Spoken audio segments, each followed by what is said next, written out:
Guys, দেখছো গাড়ির কি অবস্থা?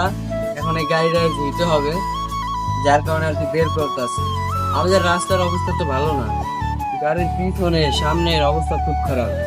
আমাদের উড়ানের অবস্থা খুব খারাপ, কারণ আস্তে আস্তে করে এটা নাই না, তারপর নিতে হবে।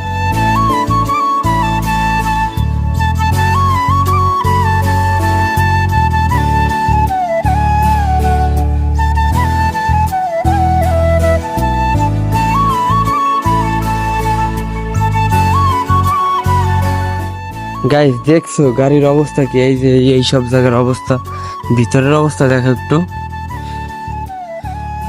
এখন এইটা ধুইতে হবে।